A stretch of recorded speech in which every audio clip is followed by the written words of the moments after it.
Gente, boa noite. Eu sou a Úrsula Troncoso, vou conduzir um pouco aqui com vocês essas duas aulas. Para mim é uma super honra ter sido chamada por professoras maravilhosas como a Marta Lagreca, a Carol Tonetti, da Escola da Cidade. Para quem não sabe, eu me formei na Escola da Cidade, na primeira turma, então já dei qual é a dica da minha idade também. 15 anos de formada ano que vem. 20 anos de Escola da Cidade, é assim, uma honra total estar com vocês aqui agora. Também preciso muito agradecer a parceria com a Alana, que é constante, né? E esse projeto do Criança e Natureza, que é simplesmente incrível. Agradecer também muito a Silvia Stuck, que está aqui com a gente, que gentilmente topou vir conosco também e contar um pouco sobre os trabalhos que ela faz de mobilidade e infância, que são também muito legais. Então, como eu pensei, tanto para essa primeira aula como para a próxima, sempre ter essa organização de dar um contexto, contar algumas coisas sobre cases, né, a aplicação dessas ideias, desse contexto de trabalhos que a gente está desenvolvendo, e depois chamar esses convidados super especiais, que eu acho que é até mais interessante que eles mesmos contem sobre os projetos do que eu contar por eles. Então, a gente vai ter sempre esse formato, contexto, cases e convidados especiais contando para a gente dos seus trabalhos. Essa primeira aula vai ter um pouco uma parte de contexto maior, porque eu vou falar um pouco sobre a importância da infância, de se pensar a infância na cidade, né? E depois, para a segunda aula, a gente vai fazer um enfoque maior em mobilidade, que acho que é um pouco por isso que vocês estão aqui, principalmente os estudantes dessa pós, né? Esse aqui é um roteirinho dessa primeira parte, né? Então, como eu falei, a importância da infância, e eu tenho um pouco esse enfoque em primeira infância, que também tem muito a ver com o meu trabalho que eu desenvolvo com a Fundação Bernardo Melier. Falar um pouquinho sobre o contexto da infância no Brasil, rapidamente, e entender por que a cidade é importante, né, para a infância e como que a gente pode entender a cidade também como uma oportunidade de melhorar a vida dessas crianças. E aí eu vou para esses dois cases, que é um plano de bairro que está ainda também em desenvolvimento em Jundiaí, e um projeto para praças da primeira infância em Aracaju. Esse é o roteirinho. Primeiro, é isso, assim, eu não sei, eu acho que a gente vem de backgrounds muito diferentes, né? Então, tem gente que já está careca de saber o que é primeira infância, tem gente que às vezes, né, ainda não sabe. Então, só para a gente entender o que é a primeira infância, então, são os primeiros 6 anos de vida de uma criança, né? Conta também nesses primeiros 6 anos, que a gente fala de 0 a 6, a gravidez. A gravidez seria o 0, não só o feto, né, o bebê na barriga e a gravidez, como a própria grávida também é considerada como primeira infância, faz parte dessa ideia da primeira infância. E é nessa fase, né, desde a gravidez até os 6 anos, que tem a maior formação, a maior parte da formação da base do desenvolvimento motor e cognitivo de uma criança. Por isso que ela é uma parte especial da infância, nesse sentido de desenvolvimento infantil. E a gente entende, para entender um pouquinho como é que funciona o desenvolvimento nessa fase da vida, é muito por meio de vínculos afetivos e experiências, né? Então, os cuidadores dessa criança nessa idade pequenininho, a mãe, o pai, os avós, os irmãos, a família, a comunidade que fica em torno dessa criança pequena, por meio desses vínculos afetivos que essa criança vai formando com os adultos de referência, os cuidadores, que ela se desenvolve, né? Então, nessas experiências positivas, ela se desenvolve com saúde, né? Então, é importante incentivar o brincar, aprender, explorar. É a partir desses lugares que a criança se desenvolve e cresce com saúde. E aí, agora, eu vou tendo um pouco a noção do que é a infância, a primeira infância específico, eu vou colocar alguns argumentos importantes para dizer de por que é importante a gente falar sobre a primeira infância, né? Eu acho que tem esse argumento que vem ainda um pouco da parte do desenvolvimento infantil, que é o argumento da neurociência, que explica um pouco, está em inglês, mas é facinho, eu traduzo aqui para vocês, que é a habilidade, essa linha azul, é a habilidade do cérebro de se transformar e responder a experiências, e essa linha laranja é o tanto de energia, né, de esforço que é necessário para que o cérebro se responda a experiências. Então a gente vê que nesses primeiros anos de vida, de fato, o cérebro é uma esponja, ele é super moldável. Essas experiências determinam muito como essa criança vai se colocar e vai compreender o mundo, como se fossem as bases, as fundações. Não, a gente não para nunca de aprender, o nosso cérebro não para nunca de se transformar, mas diminui bastante e requer um esforço maior, né? Tem esse argumento que eu acho que também é um argumento super importante de trazer, que é o argumento econômico, principalmente a questão da economia social, né? Então tem esse economista que é o James Heckman, ele foi Nobel da Economia, recebeu o Prêmio Nobel da Economia. E dentro da questão dos programas sociais, né, de incentivo e diminuição de desigualdades, ele chegou a essa conclusão, junto desses estudos que ele conduziu, de que quando esses programas são direcionados para a primeira infância, principalmente a primeiríssima infância, que seria esse 0 a 3 anos, os programas têm um maior retorno. Né? Existe até aquela fala de que para cada $1 que você investe na primeira infância, você tem um retorno de $7, que é como se fosse um grande investimento social. Obviamente que os outros programas sociais que visam adultos, formação profissional também funcionam, mas tem essa coisa de que tem um retorno maior quanto mais cedo a gente investe.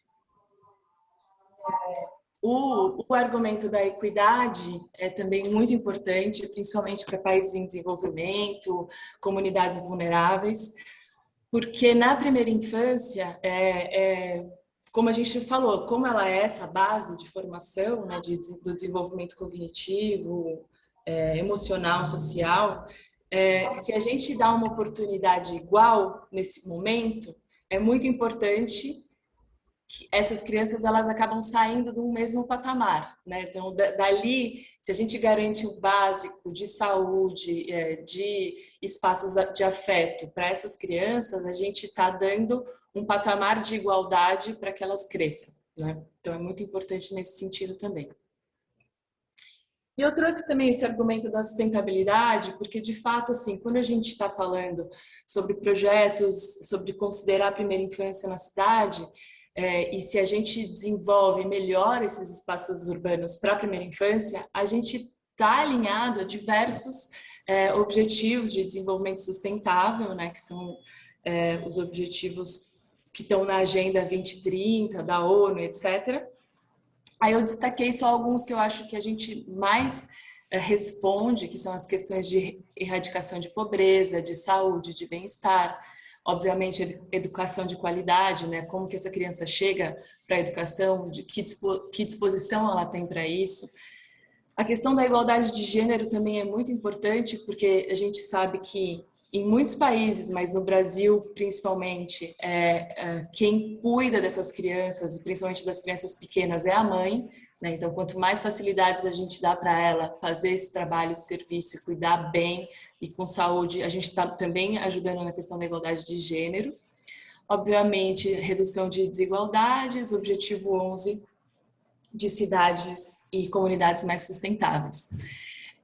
Esses três aqui, o 13, 14 e 15, eu geralmente não coloco, né, porque ele não tem uma coisa tão específica, mas como a gente está falando, trazendo também a lembrança da criança e da natureza, se a gente dá oportunidade para a criança experimentar a natureza, com certeza a gente está dando oportunidade para essa criança se desenvolver com proximidade a natureza e ela vai ter muito mais possibilidade de depois entender, cuidar, e isso também está diretamente ligado às questões de mudança climática, às questões ambientais, né?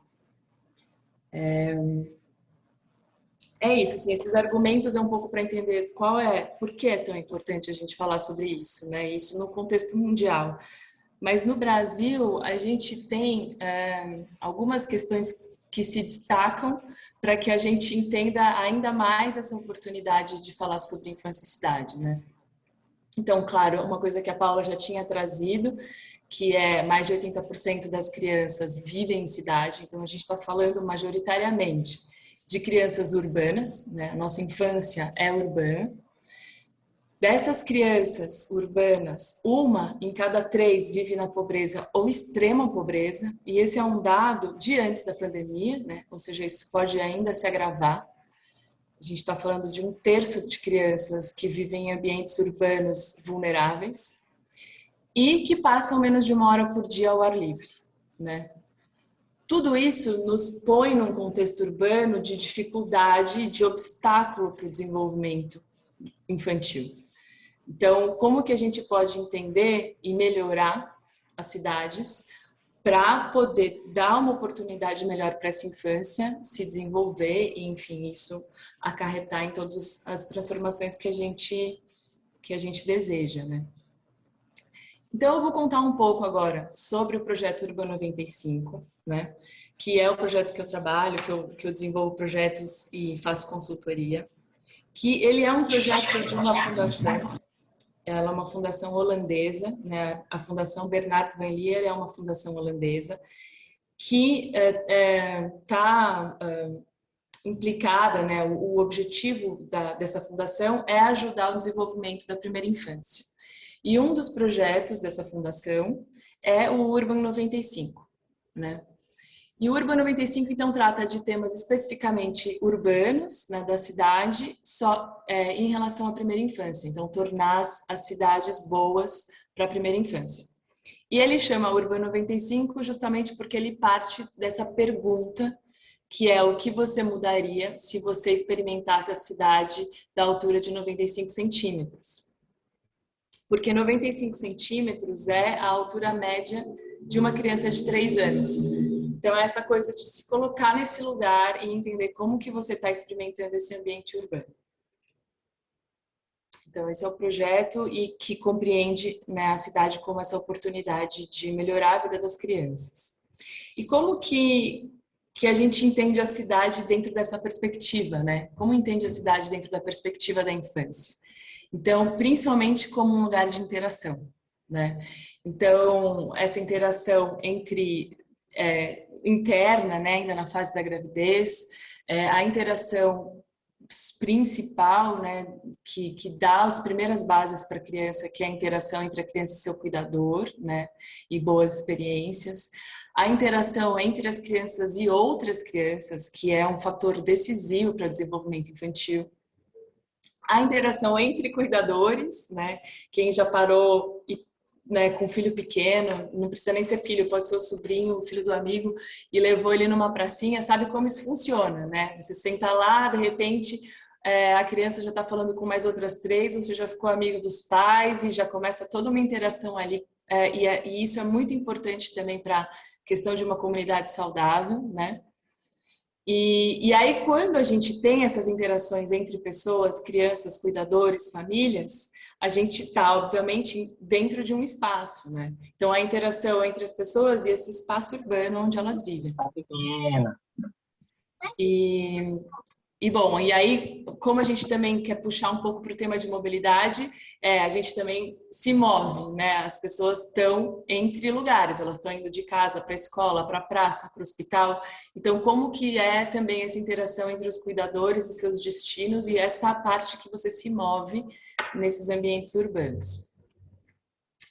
Uma outra questão central, e aqui eu coloco até junto disso, o Instituto Alana, a ANACT, o Urban 95, que são várias instituições que estão falando sobre infância e cidade, com esse conceito de desemparedamento da infância, né? O Instituto Alana e o Criança e Natureza sempre fala muito isso, que se a gente for pensar, essas crianças na cidade, elas estão sempre dentro de lugares, né? Elas estão emparedadas, dentro das suas casas, dentro das escolas, às vezes até em lugares de brincar que também são cercados, né?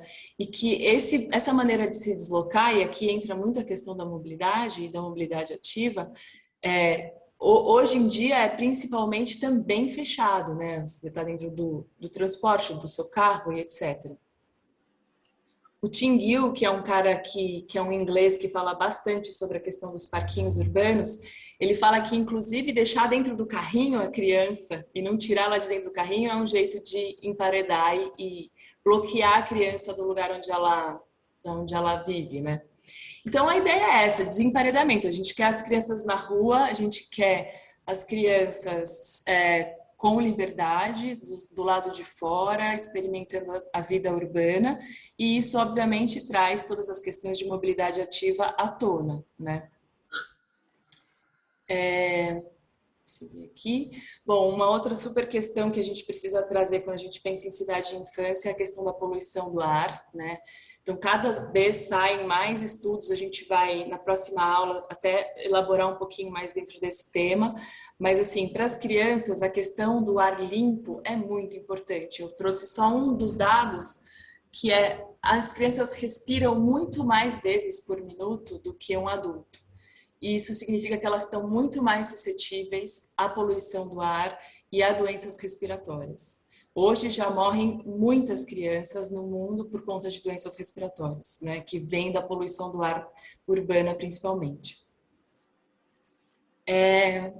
Bom, aí tem um pouco isso assim de por onde começar. Eu gosto dessa ideia, porque quando a gente fala, bom, a gente entendeu a importância da infância, espero que vocês tenham entendido um pouco dentro do contexto. A gente entende por que, que a cidade é uma oportunidade, então a gente vai ter que pensar a cidade para a gente ter infâncias saudáveis, né? A gente tem que pensar no ambiente onde essas crianças estão inseridas. E por onde eu começo, né? Então, esse por onde eu começo é tanto para um pesquisador, para um gestor, para um estudante de pós, de graduação, né? Porque eu sei que hoje, como é uma aula aberta, a gente está com um público mais variado, assim. E eu gosto dessas coisas porque são coisas simples que a gente tem que pensar, né? E tem muitas delas que estão relacionadas à questão da mobilidade diretamente. Então, a questão de redução das velocidades é uma questão chave, né? Então, repensar esse também o paradigma dos automóveis, porque realmente eles são o causa quase número um de porque as crianças acabaram sumindo, né, dos espaços públicos. Eles representam um grande perigo para a segurança das crianças, seja pela poluição, seja pela velocidade, seja pelos acidentes, seja pelo fato de que os automóveis acabam ocupando a maior porcentagem dos espaços públicos, né? Então, velocidades, as travessias seguras, a prioridade do transporte individual, pensar a cidade como se você fosse uma criança. É importante os lugares, né? Que lugares elas vão para brincar, para aprender. Fundamental que esses lugares, que a cidade permita o contato com a natureza, né?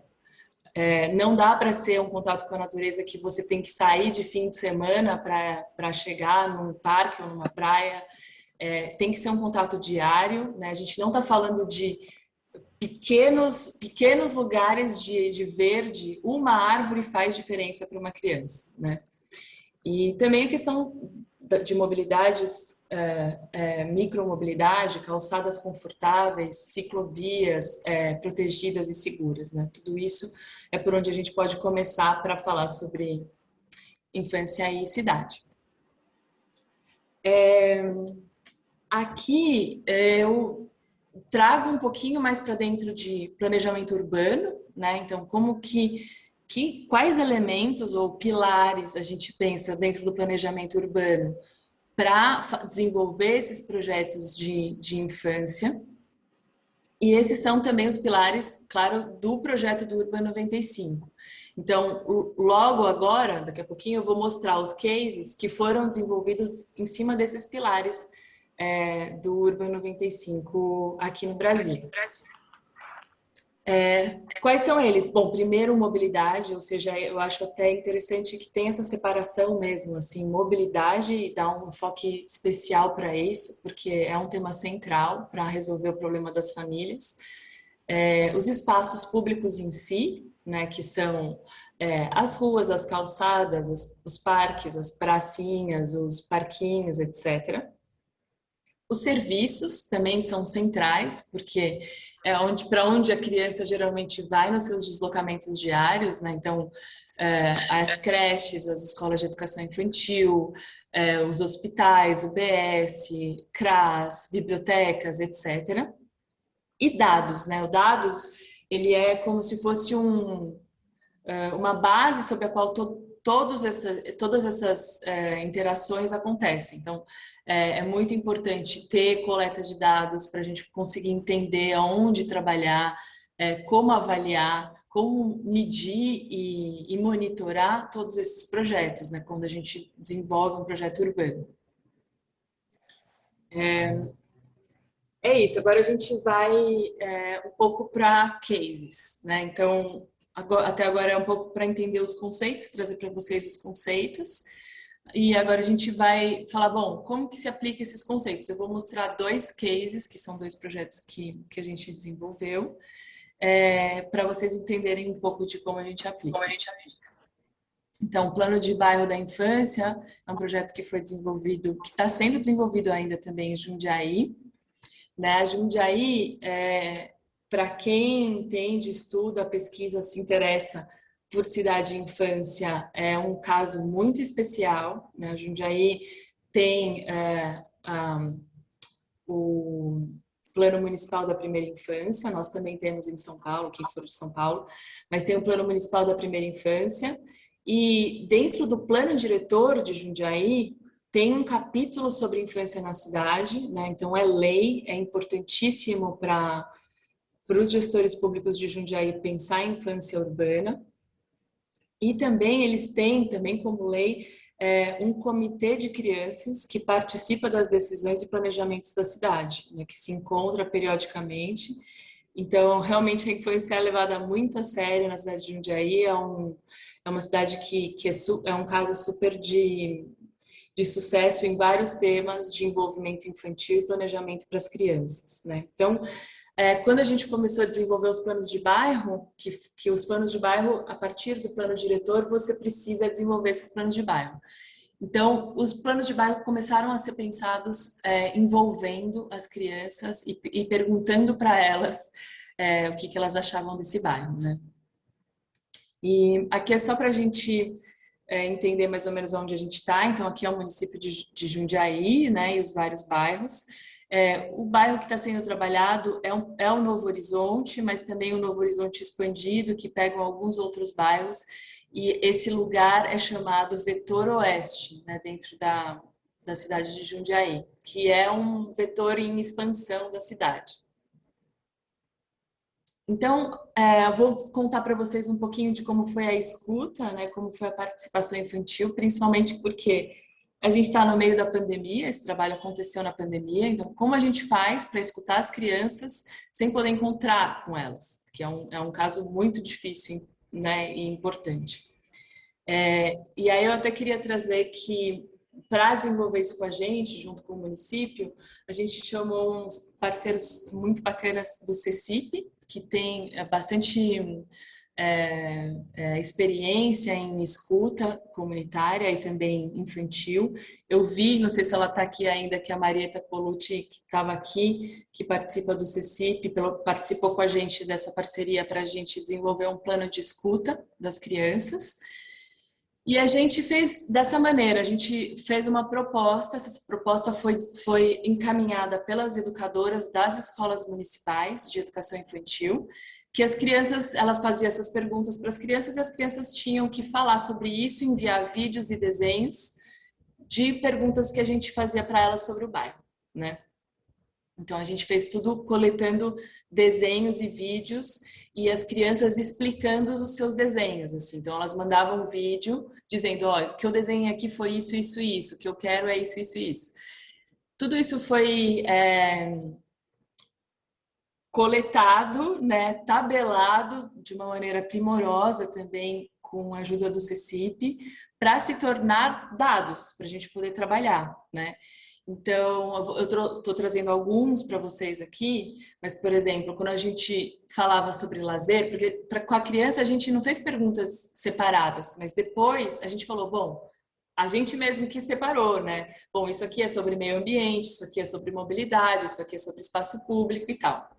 E aí a gente conseguiu chegar em porcentagens. Então, disparadamente, assim, a maior porcentagem para as crianças que elas sentem falta de equipamentos de lazer são parquinhos, né, espaços para brincar e praças.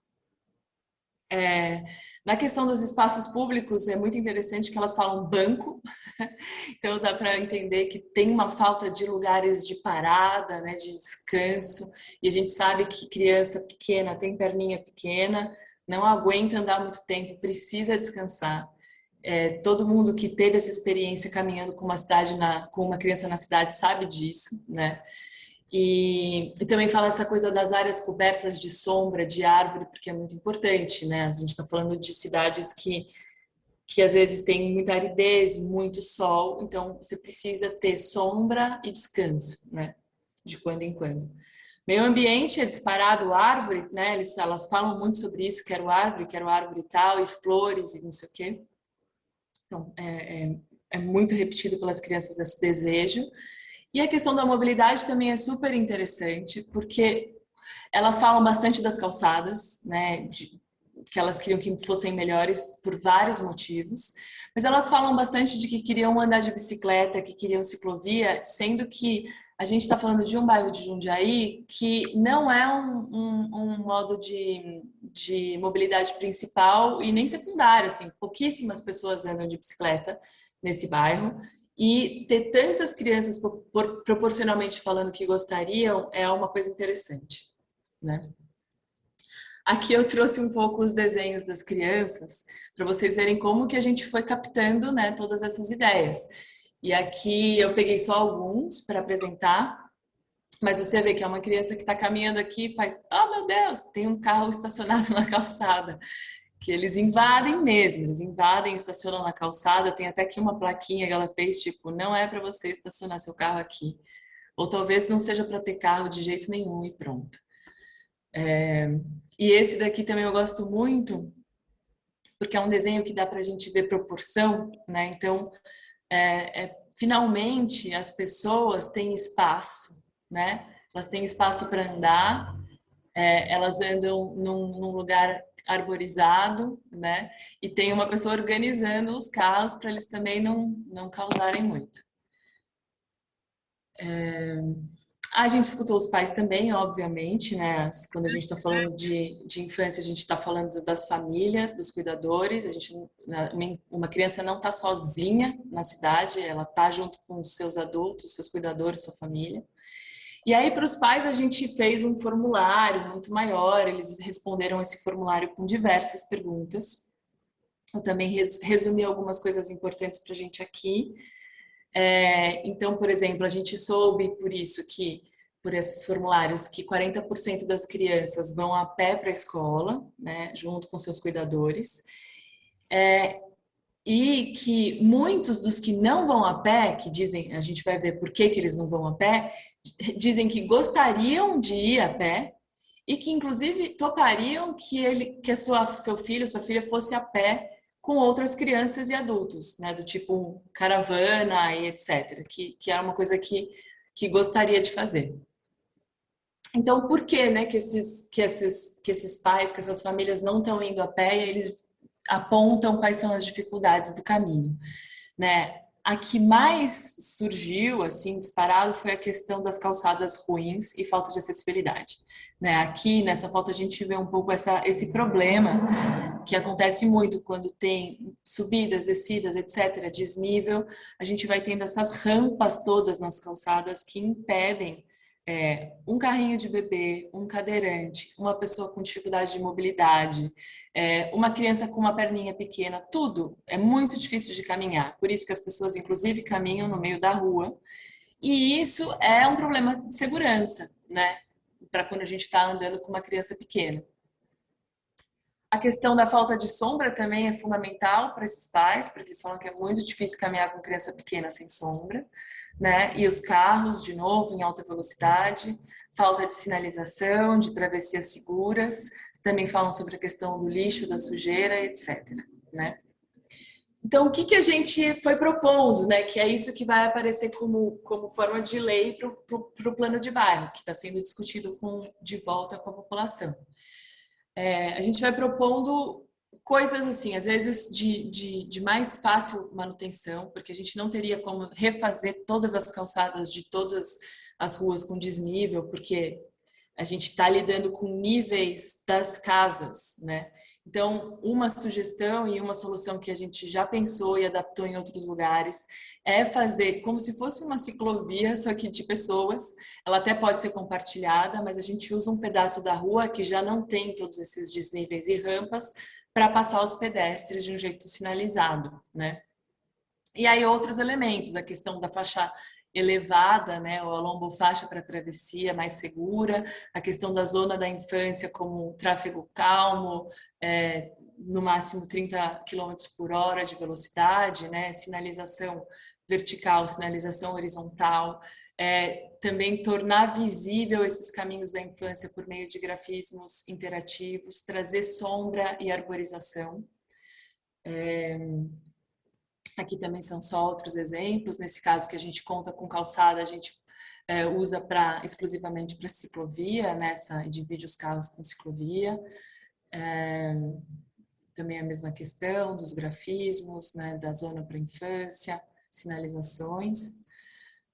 Para termos mais específicos de mobilidade, que a gente pensou, por exemplo, pontos de ônibus mais adequados para a primeira infância e cuidadores, né, com lugares de apoio, bancos mais baixos, lugares reservados para carrinho de bebê, as travessias elevadas, né, trazendo mais segurança e também pensando que essa acessibilidade que facilita para a primeira infância, na verdade, é uma acessibilidade universal, ela deve ser uma acessibilidade universal, né? Para questões de proximidade à natureza, então quando a gente tem esses espaços verdes, né, que a gente pode utilizar, então transformar eles em espaços que as crianças possam ficar, e para isso precisa ter banco, precisa ter, super desejável, água, né, então tomar água, sentar, ter sombra, ter uma boa calçada, são coisas importantes. E a gente também traz uma questão dessas ilhas, que em muitos casos a gente pode alargar as ilhas que ficam entre avenidas e deixar uma das partes mais calma, né, uma rua compartilhada, e trazer também a experiência de contato com a natureza e um pouquinho mais de tranquilidade para essas ilhas repensadas e alargadas, né? Principalmente na frente da escola. Esse aqui é um muro de escola, né? Então aqui a gente faz uma via de acesso super esporádico, só caminhão de, como fala, carro escolar passa por aqui, velocidade super baixa, e aproveita essas ilhas para expandir também momentos de natureza urbana. Eu vou para o segundo case, é o último nessa primeira parte, que são de praças, né? Então, primeiro falar um pouco sobre como pensar política pública e plano de bairro. Esse aqui a gente vai mais para desenho urbano mesmo, apesar de que está super envolvido com política pública. E esse daqui foi um projeto que foi desenvolvido para Aracaju. E a ideia era assim, como que a gente inclui primeira infância nas praças, né? Que eu acho que era uma pergunta que as pessoas tinham e têm. Primeiro porque falou assim, é só botar um balanço e pronto, e é entender como você inclui a infância de uma forma sistêmica, né? Não é só um equipamento que dá conta dessa inclusão. Então, primeiro, obviamente, a gente começa com uma escuta, né? Essa escuta foi feita com a comunidade local, junto com algumas lideranças, e quem tocou essa parte da participação foi a Secretaria de Assistência Social de Aracaju e o pessoal de planejamento, projeto e obras, que estava também presente na escuta para direcionar um pouco os desenhos de como que isso ia ser incorporado, né?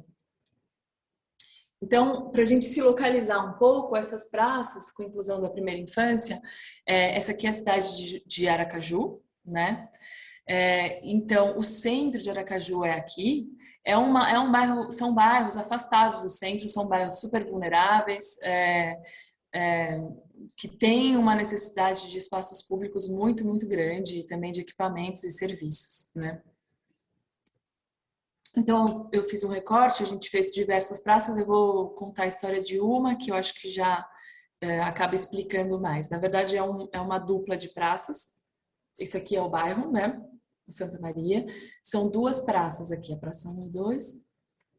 Então, como que a gente pensou essa ideia da inclusão da primeira infância? Primeiro tem uma leitura do entorno imediato, a gente fez uma leitura maior, estou recortando muito para poder trazer aqui para vocês, mas essa leitura do entorno imediato, pensando onde estão os serviços, né?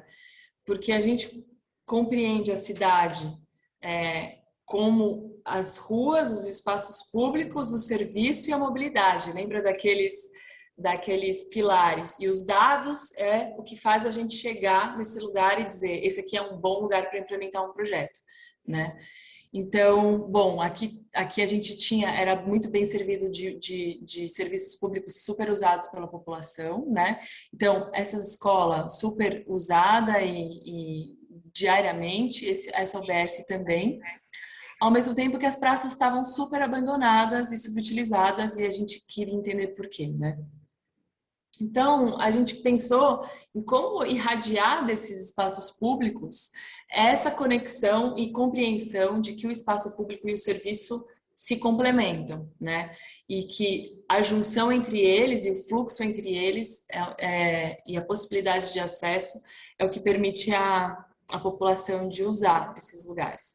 Então, partindo de entender os serviços e os espaços como uma coisa única e conectada, a gente fala, bom, aqui a gente faz uma centralidade da infância nesse bairro, né? Então, demarcar mesmo no território essa centralidade.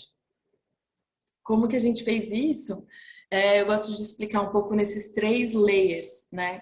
Que eu acho que são 3 layers muito importantes quando a gente está falando de segurança. Então, para aquela resposta, que eu lembro que foi até uma pergunta que uma pessoa da Secretaria de Projetos fez, né, uma arquiteta que desenha, uma arquiteta super competente de Aracaju, que desenha os equipamentos dessas praças, né?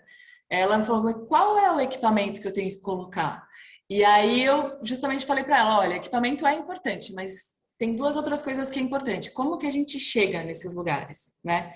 Então, essa segurança, que esse bairro, por exemplo, de Santa Maria, é muito parecido com aquele bairro que a gente viu em Jundiaí. Não tem calçada. E essa é uma realidade de muitos bairros, em muitas cidades no Brasil.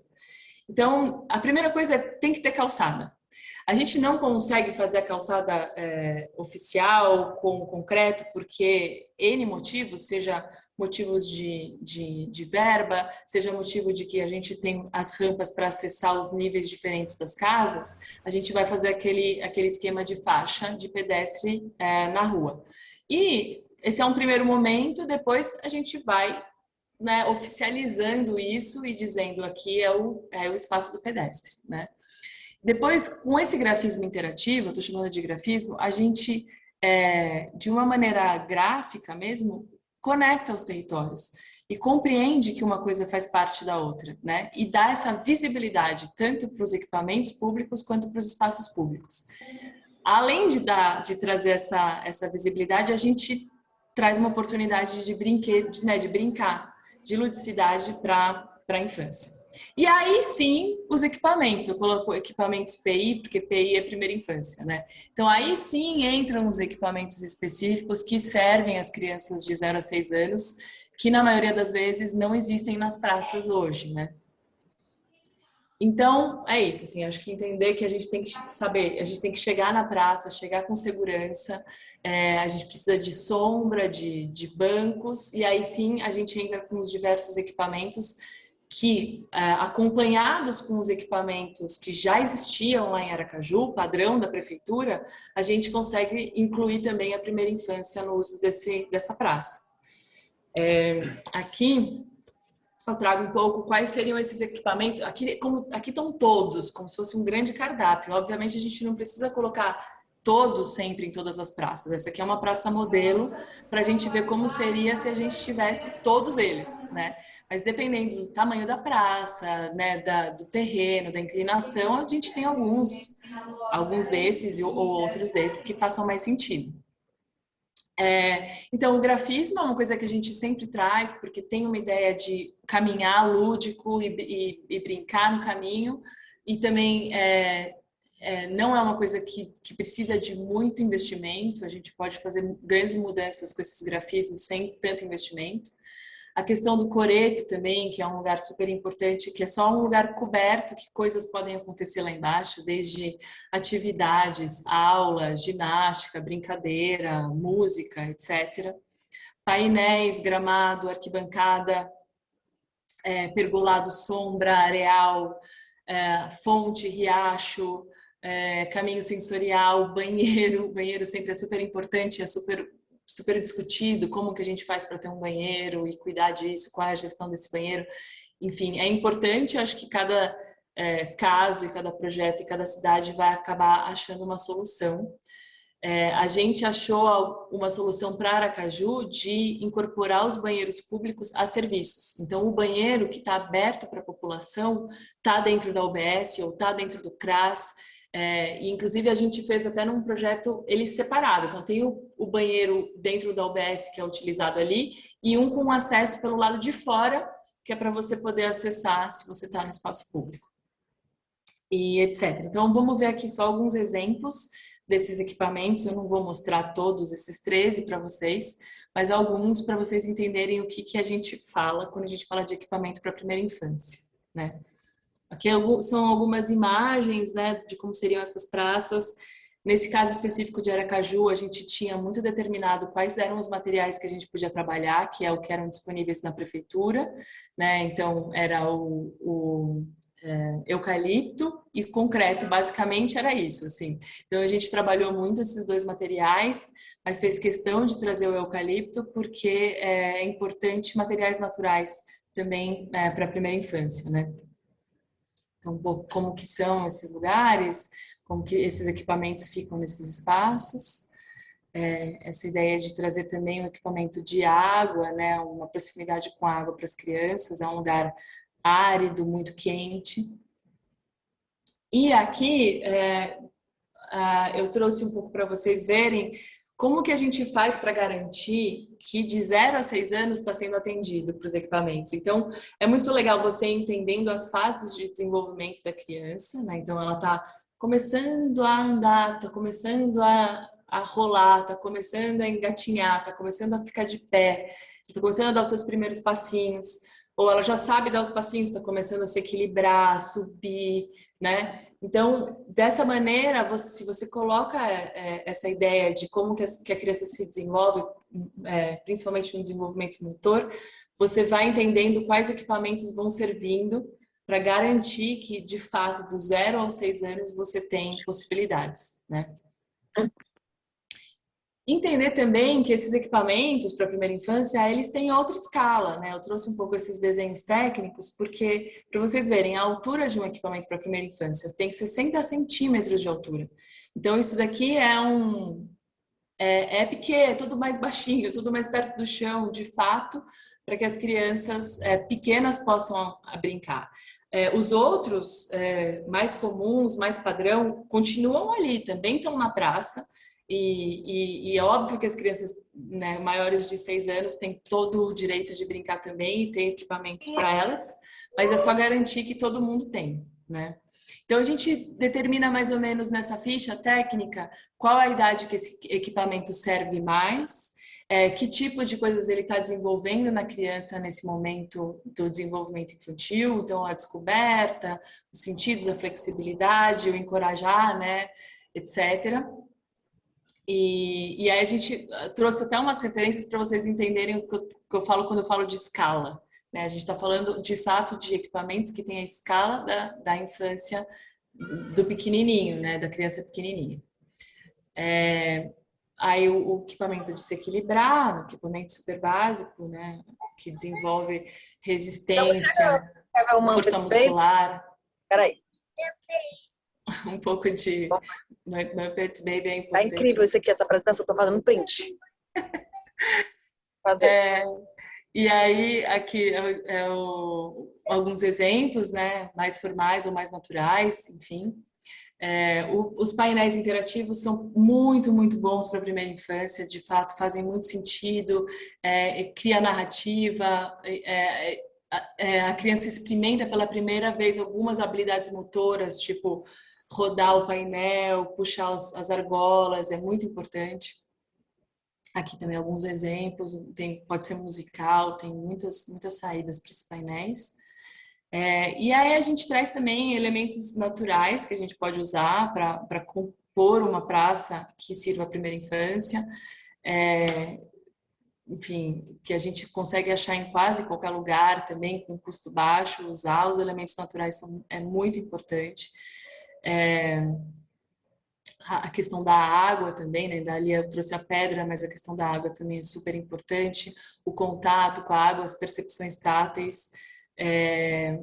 Tem diversas maneiras de organizar isso. Eu lembro quando a gente estava apresentando para Aracaju, o secretário falou: não, mas vai afogar a criança, não sei o quê, porque é super perigoso, a gente tem que tomar cuidado. Mas a gente está falando dessas calhas secas de rio, feitas com pedra, não tem profundidade, a criança nunca vai se afogar aí, então é uma coisa de fato muito segura, né? A questão também de tornar próxima a natureza, arbustos, esses caminhos sensoriais de diversos pisos diferentes e a ideia de você ter sensações táteis, né, e explorar esse lugar. Então, aqui também alguns exemplos de como que a gente pode fazer esses caminhos. Então, a minha ideia um pouco foi essa, né, de dar esse contexto geral, trazer um pouco esses cases, plano de bairro de Jundiaí, primeira infância em Aracaju. Vamos começar aqui a nossa segunda parte. Eu quero chamar a Silvia Stuck. Muito obrigada que você está aqui com a gente, Silvia. Ela é diretora e fundadora do Corrida Amiga, que é um instituto que, enfim, faz diversos projetos sobre mobilidade ativa. Ela é formada em gestão ambiental na USP e tem mestrado e doutorado em política científica e tecnológica na Unicamp. E, bom, ela desenvolve dentro do Corrida Amiga diversos trabalhos e projetos de mobilidade e infância, então eu vou chamar a própria para nos apresentar. Obrigada, Silvia.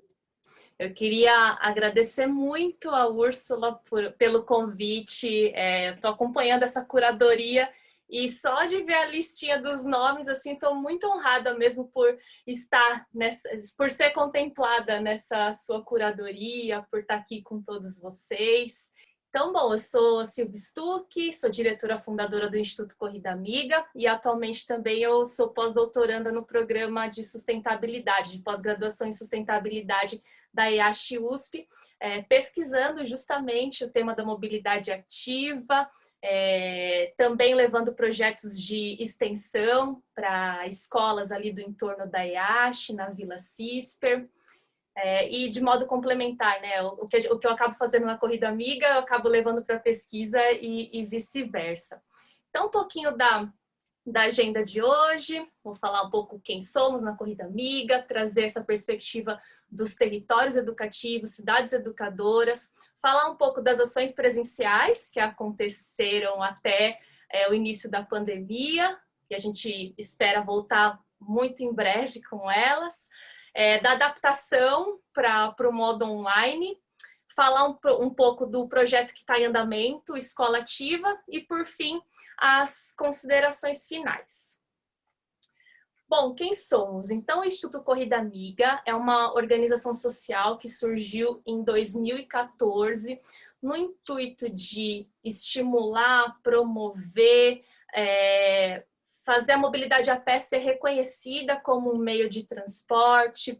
Então, nós trabalhamos com a frente de campanhas, tem a campanha Calçada Cilada, que a gente sempre agita várias organizações em diversas cidades do país para nos ajudarem a fiscalizar calçadas e depois encaminhar para o poder público. Temos outras campanhas também. Temos a frente de projetos e pesquisas, um deles é o projeto Como Anda. E, por fim, o que mais interessa para o recorte aqui de hoje são as nossas ações diretas de sensibilização na sociedade, né? E uma das frentes é a nossa atuação com o público infantil, com as crianças, né? Nós trabalhamos também com adultos, pessoas idosas, pessoas com deficiência física, intelectual, mas para o recorte aqui desta noite, o que eu mais vou me concentrar são nas ações que nós desenvolvemos em escolas públicas e ONGs parceiras, tá? E muito do que nós fazemos nessas instituições fruto do trabalho de voluntariado, do programa de voluntariado que a Corrida Amiga tem também, que eu acredito que isso também é um desdobramento da nossa atuação, quando a gente multiplica e capacita pessoas para ampliarem o alcance do que a gente faz e levando também a pauta da mobilidade a pé.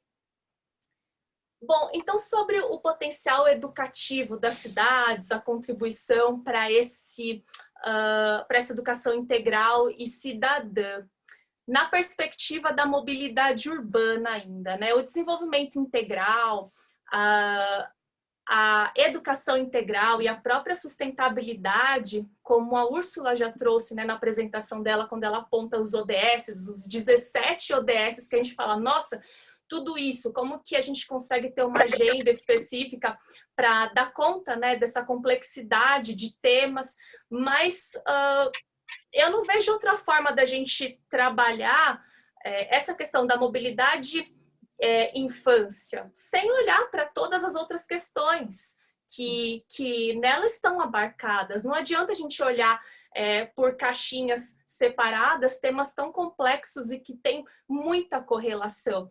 E eu acho que às vezes até essa própria complexidade do tema, ele pode, por um lado, acabar até limitando que a gente tenha uma agenda mais nítida, comum, porque ao mesmo tempo que todo mundo é pedestre, em algum momento do dia a gente caminha para algum lugar, mesmo que seja, sei lá, para você ir até o carro, para ir até o ponto de ônibus, para andar de bicicleta, a gente vai a pé, né, até para fazer essa intermodalidade. Mas por que a gente não se reconhece como tal e por que então não existe um movimento de pressão muito maior para a gente ter realmente cidades acessíveis e caminháveis para todas as pessoas? Então isso decorre também da complexidade da rede de mobilidade a pé, do próprio conceito de caminhabilidade, olhar essas diversas escalas, né, urbanas, escalas macro, meso, micro.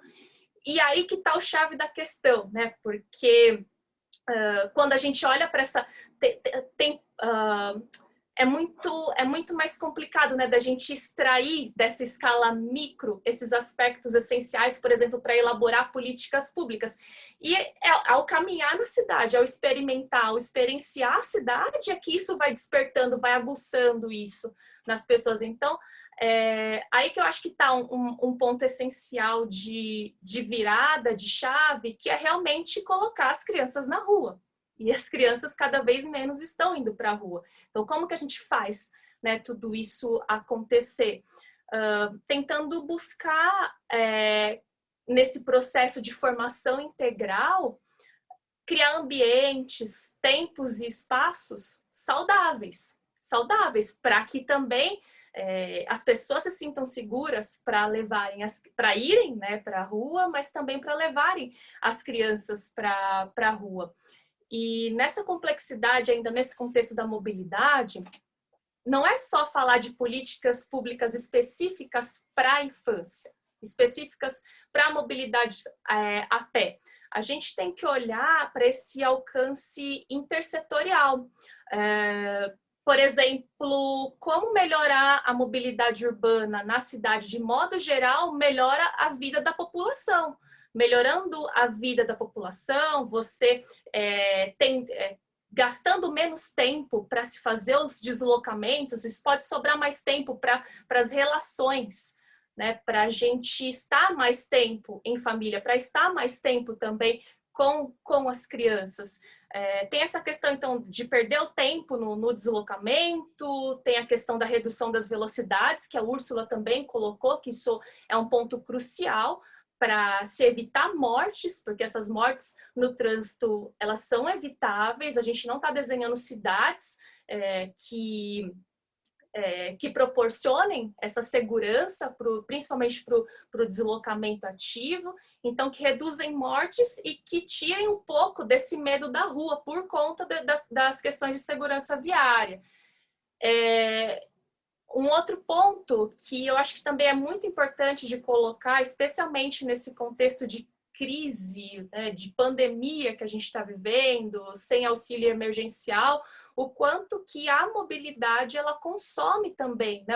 A relação em relação ao custo econômico da mobilidade nas famílias brasileiras, que chegam perto, são muito similares ao que as famílias gastam na compra de alimentos, né? E como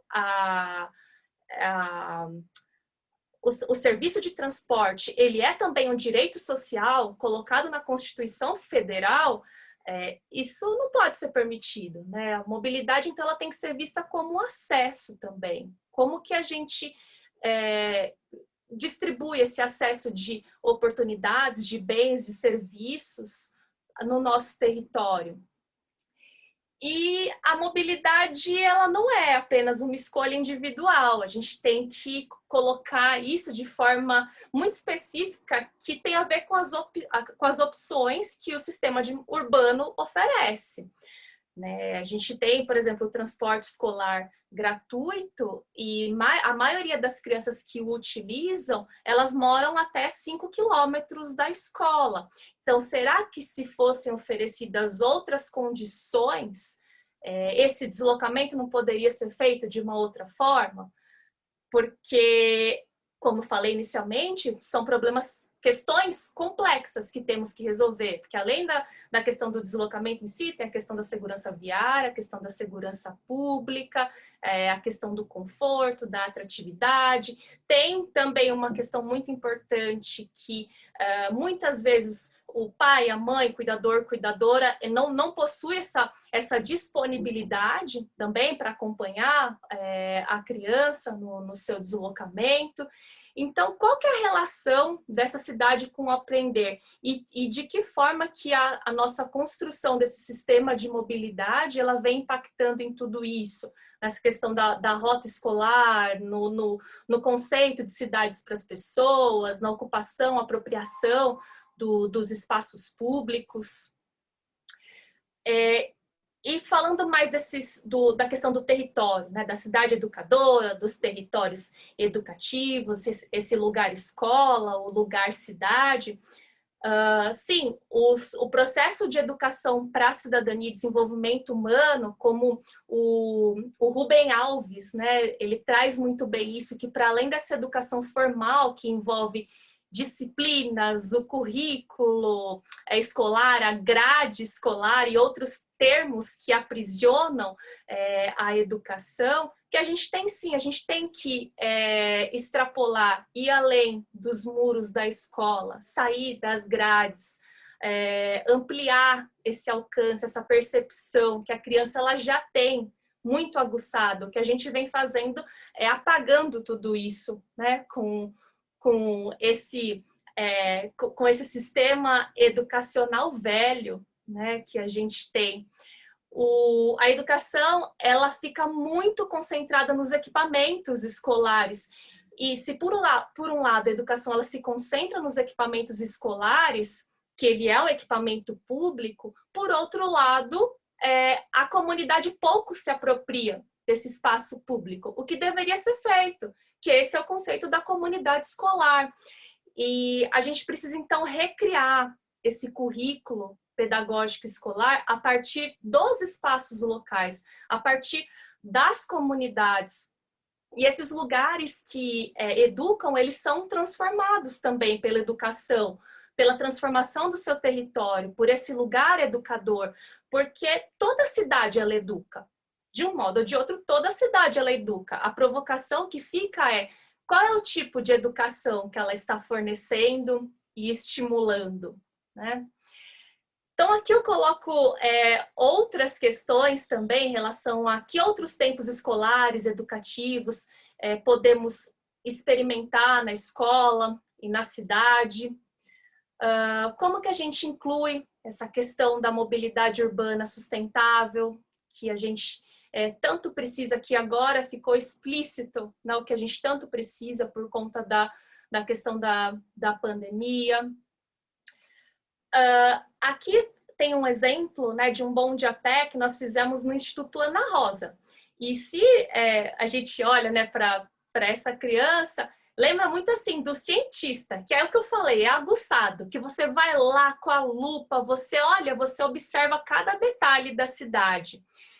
E eu escutei recentemente a Helena Singer, do Ashoka, falando, né, que muito tem se debatido sobre essa volta às aulas, no contexto da pandemia, né, que seja se volta, não volta às aulas. O que ela fala é que a gente precisa de uma reviravolta, é um movimento de reviravolta, porque essas aulas presenciais limitadas, são limitadas de vários pontos de vista, justamente por funcionarem nessa perspectiva da aglomeração, não permitindo o aprofundamento das relações. Então, a pandemia ela pode ser esse momento ideal para a gente desapegar desse modelo enfileirado, aglomerado e aprisionado de se fazer educação e realmente olhar para o aprender dentro e fora da sala de aula. Né? Aqui um outro exemplo com uma SEI, ali perto do metrô Santa Cruz também, que várias vezes levamos as crianças à feira para conhecer, para visitar, para experimentar algo tão cotidiano de um bairro, né? Experimentar frutas, sentir os cheiros, vivenciar realmente, né, o entorno dessa comunidade escolar. E aqui um outro exemplo de um bonde a pé que nós fizemos na MF Rosângela Rodrigues Vieira, que é um dos projetos de extensão que nós temos ali com a USP Leste, né, em parceria com a escola, e também com o super apoio do pessoal do Metrópole, 1 para 1. E nessa vistoria, nós fomos realmente com os estudantes para a rua, para reconhecer o bairro, para fazer uma vistoria mesmo, né, daquilo que está bom, daquilo que não está bom, o que precisa melhorar. E depois nós encaminhamos o relatório feito pelos próprios estudantes para as subprefeituras de Ermelino e da Penha. E aí eu fico pensando que tem várias iniciativas, a Úrsula mostrou várias iniciativas, Corrida Amiga tem tantas outras organizações que também desenvolvem trabalhos incríveis nesse sentido, mas ainda está muito restrito a pequenos territórios, a alguns territórios.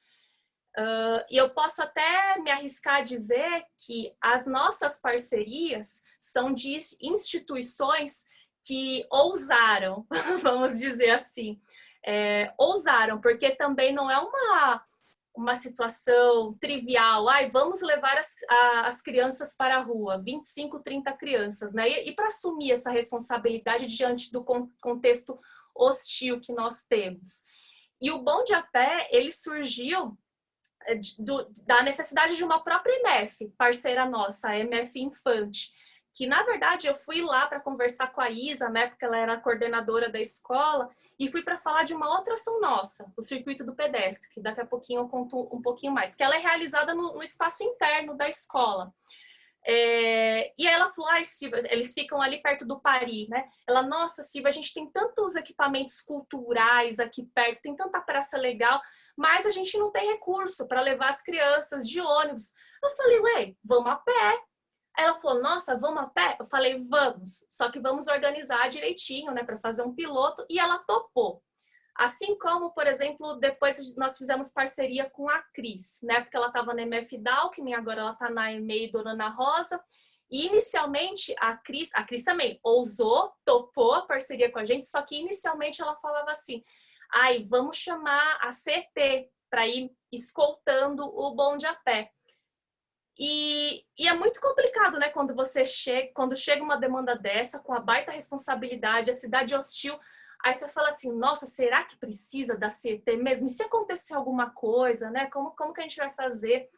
Só que, conversando muito com a Cris, eu falei assim, eu acho muito estranho, porque aí a criança ela vai andar na rua e ela vai pensar assim, eu só posso andar na rua se eu estiver escoltada. Então, não é isso que a gente quer passar. Pelo contrário, a gente quer passar esse senso de apropriação do espaço público. E aí, topou, ok, fomos sem escolta, deu tudo certo. Até hoje, assim, sempre... Nunca aconteceu nenhuma situação complicada, né, nessas atividades. Então, o que eu coloco que, além dessas coordenações ousadas, nós temos também que compreender as crianças com essa capacidade que eles possuem, sabe? De serem protagonistas desse processo de aprendizagem.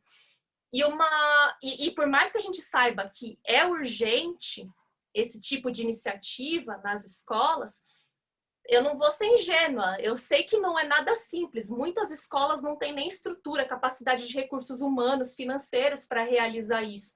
Então, o que a gente precisa, para além dessas iniciativas pulverizadas, que já vem crescendo e muito, nós precisamos de políticas públicas para sustentar essas iniciativas de educação integral, que estimulem e criem condições para a mobilidade ativa e espalhar essas iniciativas por todo o território.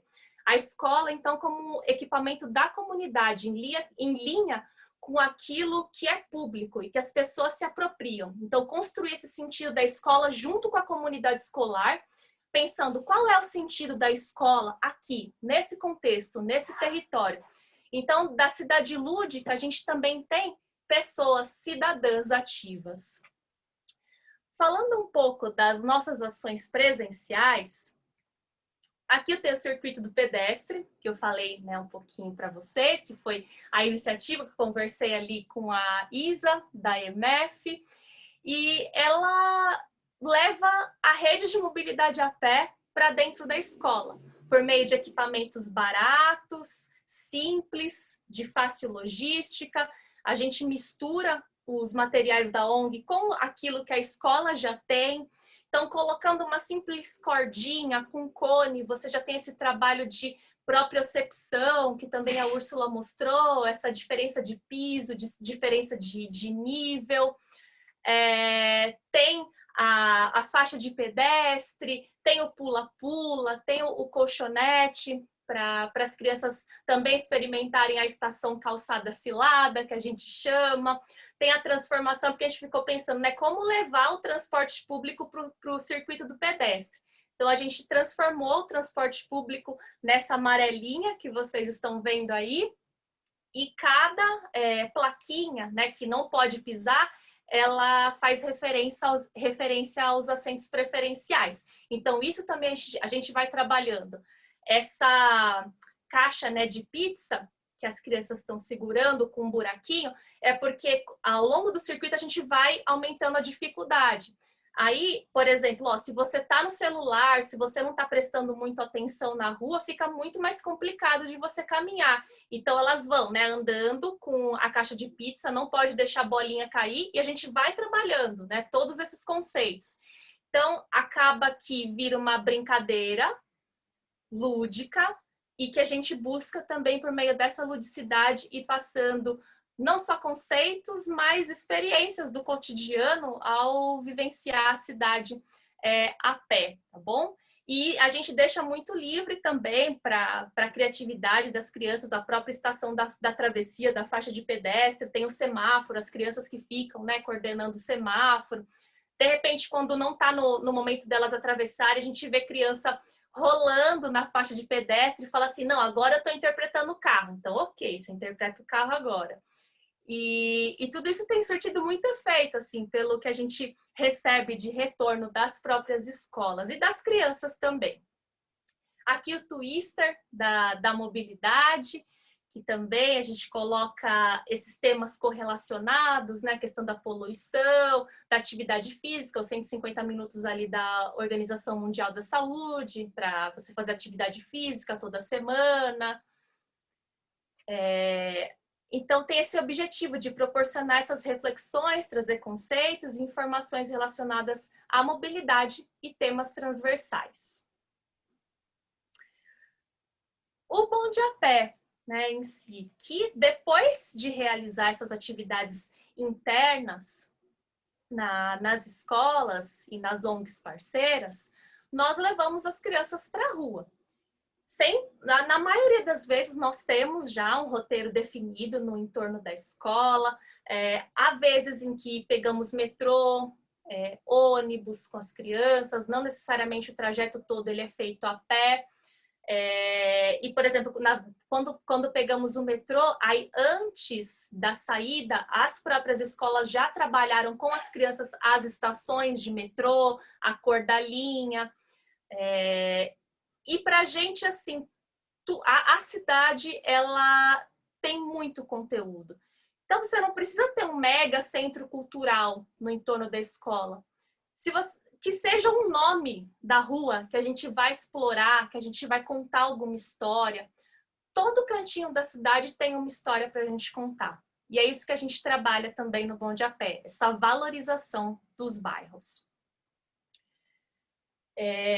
Aqui também, numa outra saída, nós tivemos com a Aimee Mari Buarque.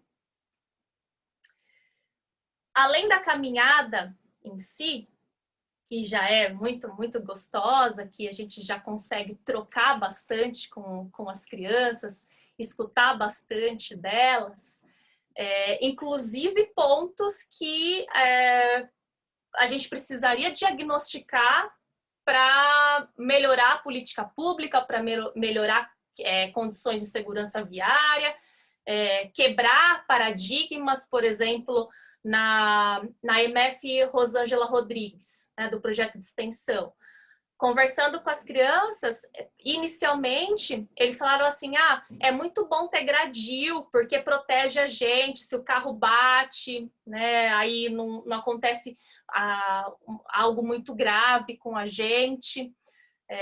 E depois eles foram falando dessa questão do gradil, da questão de proteção, porque muitas pessoas dirigem alcoolizadas ali no local. E a gente falando, não, mas espera aí, o que está errado são as pessoas dirigirem embriagadas e por conta disso vocês se sentirem inseguros, impactados, por conta desse cenário externo.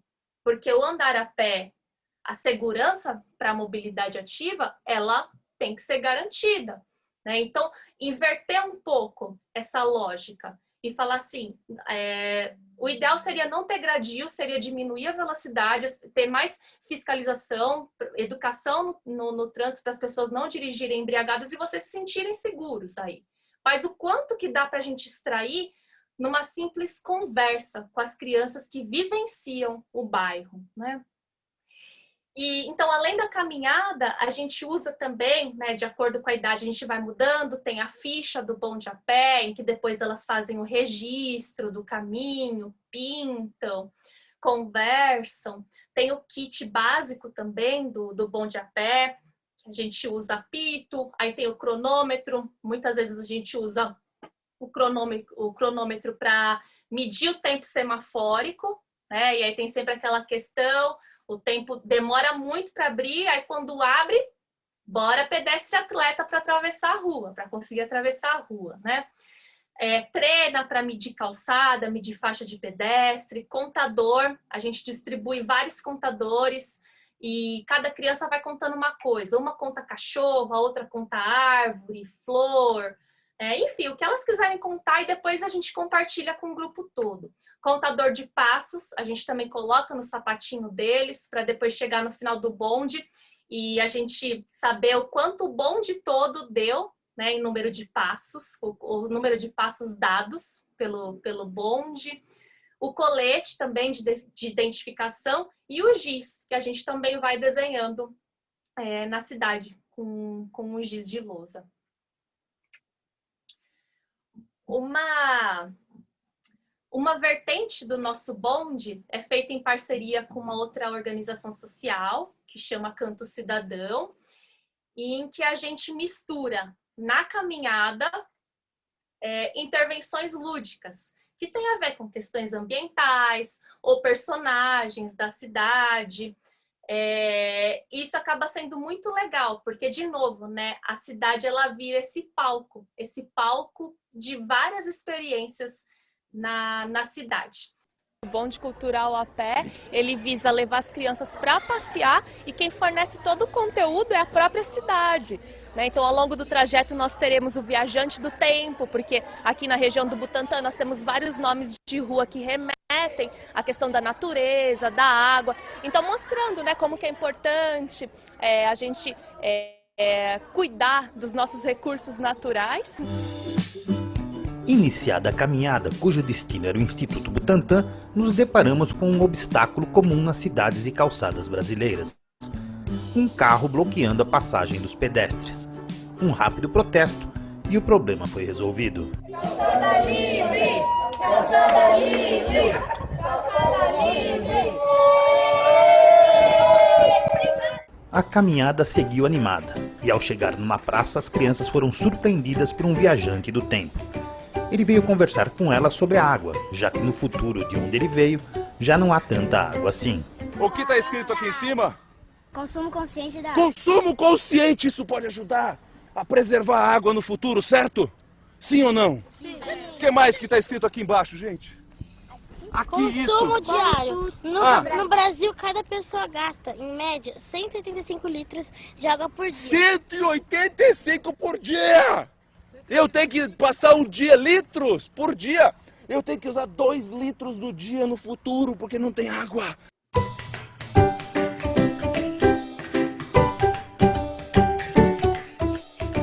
A caminhada seguiu e a gente agora deu mais uma paradinha, nossa segunda parada. É um ponto de economia solidária no bairro do Butantã, onde as crianças vão deixar algumas peças de roupas para colaborar com quem precisa.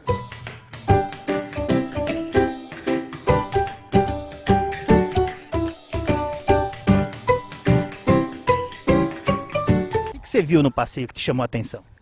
O moço do tempo. Eu gostei de tudo, porque eu achei muito legal. Que a gente foi até o Instituto Butantan e a gente parou na praça. O Amorim é uma escola que costuma sair bastante com as crianças e conhecer o entorno. E a gente vê que as crianças, elas aproveitaram, porque a gente conhece a cidade, conhece o entorno, mas muitas vezes a gente passa correndo, passa de carro, de ônibus. Então essa iniciativa eu achei super bacana. Porque, Fê, além da gente conhecer, nós adultos da escola que estamos lá no dia a dia, as crianças também, com certeza elas vão comentar em casa, isso vai se multiplicando, é muito importante, muito legal. Bom, então a gente estava lá, corrida amiga, toda bonitona, fazendo as ações. Chega a pandemia. E aí? Assim como todo mundo, né, pensando, nossa, mas como que serão as ações nas escolas? Como que vão ficar as crianças? Tivemos que nos adaptar. Então, pensamos em várias frentes para trazer as ações para o mundo online, nesse contexto da pandemia. E eu trago aqui algumas delas para vocês, tá? E tá tudo disponível no nosso site, os materiais para vocês baixarem, para replicarem em outras instituições. Então, nós temos aqui algumas dinâmicas introdutórias, tem mímica, tem o Anda Aqui Lá Vem História, que a gente usa cartas, né, para que cada carta ela traz algum aspecto da mobilidade a pé, de acessibilidade, e a gente vai contando histórias junto com as crianças. A gente trabalha também o jogo da memória, da mobilidade, né, com as crianças. Nós temos dinâmicas de assimilação de conteúdo, por exemplo, aqui o tabuleiro, né, em que é o jogo da vida transformado, adaptado para a mobilidade a pé. E aí também tem as casinhas, por exemplo, de mico, né, faça 5 bicicletas com a perna. Tem a casinha de, volte 3 casas porque você sentou no assento preferencial do ônibus.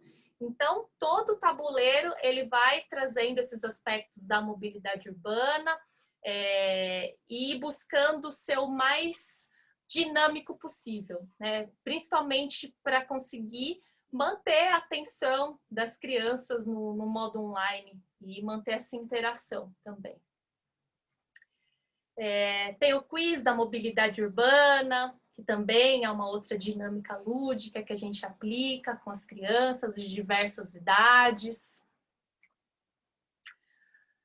Tem aquele Street Mix, que é a plataforma que a gente consegue ir mudando a rua junto com as crianças. Então, a gente chama da dinâmica Se Essa Rua Fosse Minha.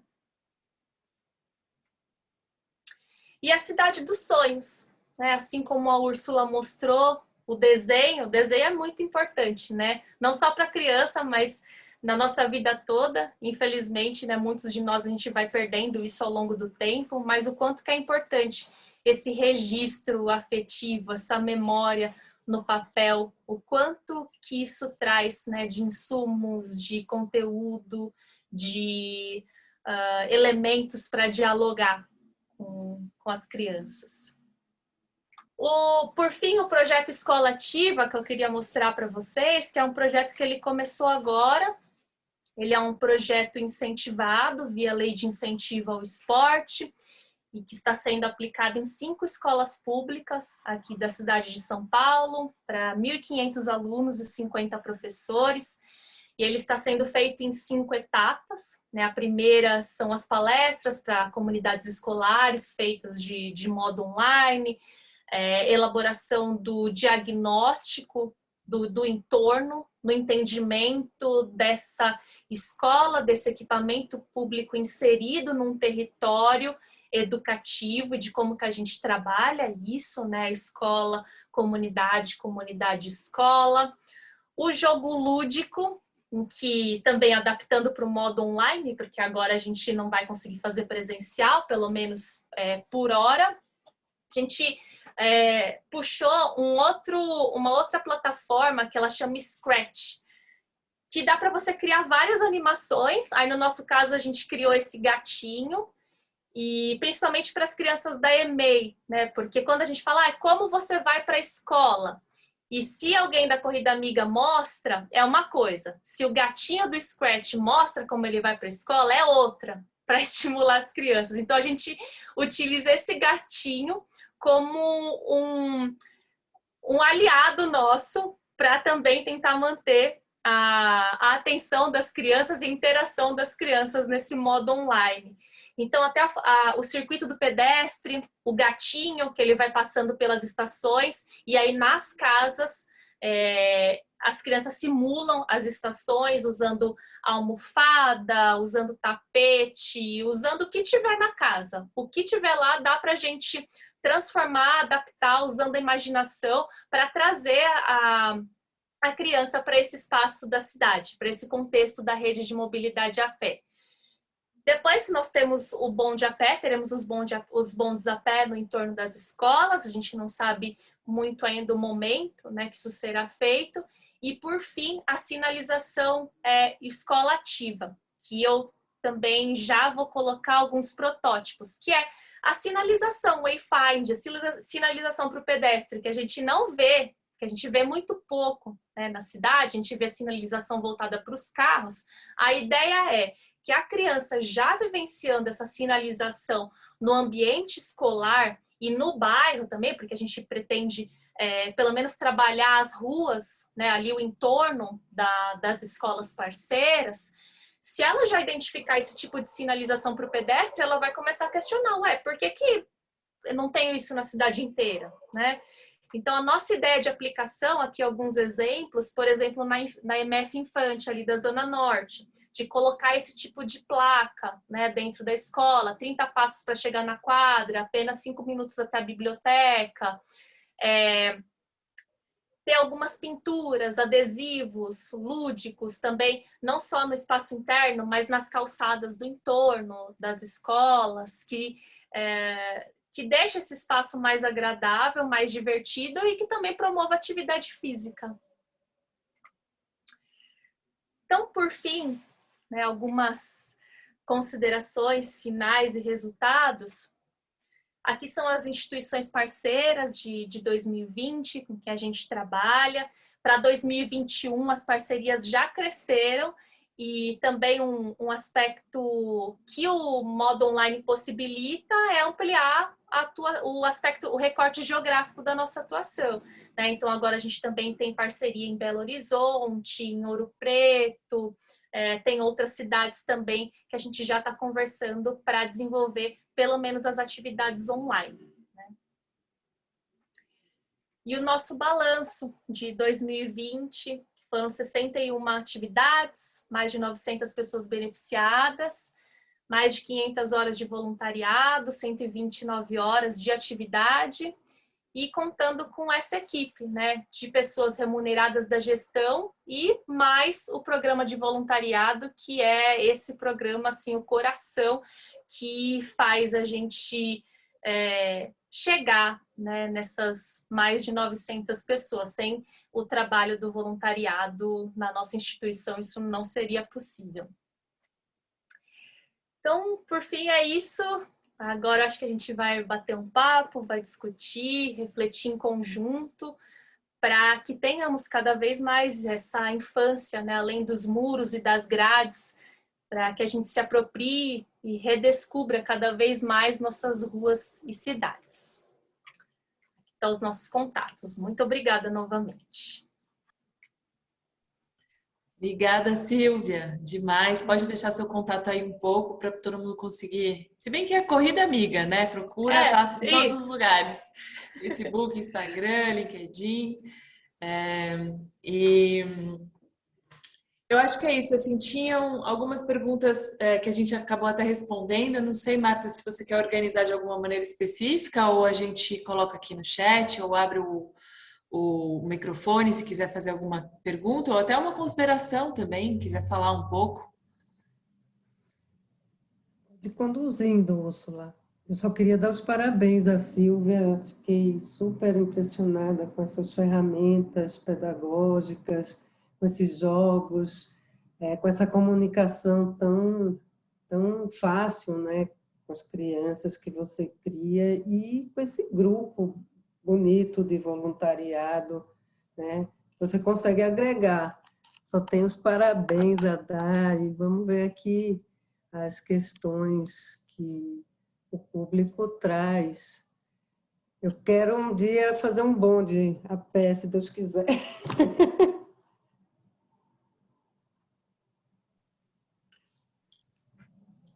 Demais, Marta. Não, realmente, assim, o pessoal da Corrida Amiga, acho que tinha essa coisa, essa especificidade. Eu achei até legal que, por conta de ser uma aula aberta, tem pessoas de escolas, né? Que eu acho que talvez tenham sido convidados também pela Alana, eu imagino pela Paula, que eu acho que é muito importante como traduzir isso, não só na questão do contexto da pandemia, que dificulta muito o nosso trabalho com as crianças, principalmente quando a gente está falando sobre criança e território e mobilidade, mas também é importante ter uma leitura pedagógica, né, dessas questões e trazer para esse âmbito, para essa conversa com a criança. E eu acho que esse trabalho realmente é muito bonito que eles fizeram e como eles conseguiram também se reinventar, se renovar para esse contexto da pandemia, né? Eu acho muito legal. E é só isso, vamos finalizar então. Eu queria só trazer dois conceitos que eu acho muito legal da gente lembrar, que quando a gente fala sobre mobilidade ativa, a gente também está falando sobre cidadania ativa e como essas duas coisas estão muito interligadas.